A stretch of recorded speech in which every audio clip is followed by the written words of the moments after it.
সত্যি কথা বলতে খুব আফসোস হচ্ছে যে এতগুলো মানুষের চাকরি চলে গেল 26,000-এর কাছাকাছি।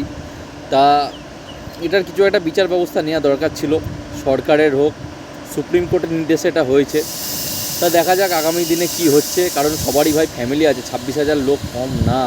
26,000 লোকের ওপরে যে কত মানুষ নির্ভর তা গুনতির বাইরে ভাই, গুনতির বাইরে। তা মানে খুব দুঃখ লাগছে, কিন্তু যারা আসল দোষী, মানে এইসব জিনিসগুলো যাদের জন্য হয়েছে তারা ভাই পার পেয়ে যাচ্ছে, তারা ভাই বেঁচে যাচ্ছে। আর যারা আসলেই চুরি করে টাকা দিয়ে শিক্ষক হয়েছেন তাদেরকে তো ভাই কঠিন থেকে কঠিনতর শাস্তি দেওয়া উচিত, যেন কেউ টাকা দিয়ে এরকম চাকরির খোঁজে না যায়। এটা আমার মতে বলে।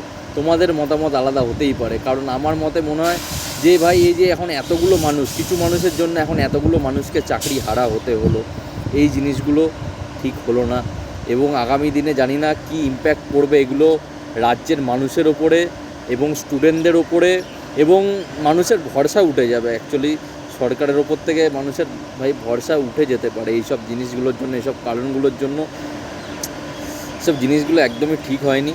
এবং আমার মতে বলে যে একটা কিছু পরীক্ষা নেওয়া দরকার ছিল সবার। এই 26,000-এর যারা আছে, তোমরা নতুন করে পরীক্ষা দাও, তোমাদের যদি পাস রেজাল্ট আসে তাহলে তোমরা আবার শিক্ষক হবে।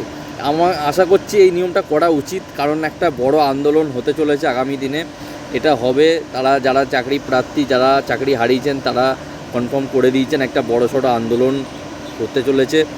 তা একটা আন্দোলন ওরা করবে বড়সড়। তা এতে যদি দেশের সরকার হোক, রাজ্যের সরকার হোক, সুপ্রিম কোর্ট হোক, হাইকোর্ট হোক, ভাই যে কোনো যাই হোক, এরা যদি একটা পরীক্ষা নেওয়ার ব্যবস্থা করে যে তোমরা সবাই আবার পরীক্ষা দাও, তোমরা যদি পাস করতে পারো তোমরা আবার শিক্ষকের হিসাবে নিয়োগ হবে, এরকম একটা পরীক্ষা করা উচিত আমার মতে বলে। কারণ এতগুলো শিক্ষক, এতগুলো পরিবার, এতগুলো ফ্যামিলি, ভাই একদম জিনিসটা উচিত হয়নি, একদম জিনিসটা ঠিক হয়নি।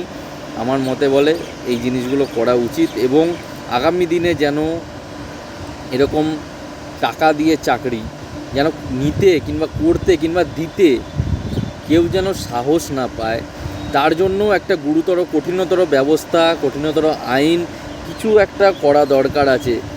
কারণ শুধু আমরা আজকে ওয়েস্ট বেঙ্গলের দেখছি, কিন্তু শুধু ওয়েস্ট বেঙ্গল না, প্রত্যেকটা রাজ্যে একই হাল, শুধু আমরা সেটা জানতে পারছি না বলে তাই এরকম মনে হচ্ছে। ঠিক আছে, তা দেখা যাক আগামী দিনে সরকার কি স্টেপ নেয়, তারপরে তো জানা যাবে সব কিছুই। এখন ফ্যামিলিগুলোর প্রচুর চিন্তা, আমি আশা করব, এবং ওরা যেন কোনো ভুল পদক্ষেপ না নিয়ে নেয় এইসবের মাঝখানে, তারা যেন তাদের ফ্যামিলিকে সামলে আগলে রাখতে পারে। এতটুকুই বলার ছিল, বাদবাকিটা পরে বলছি কারণ ট্রেন চলে এসছে।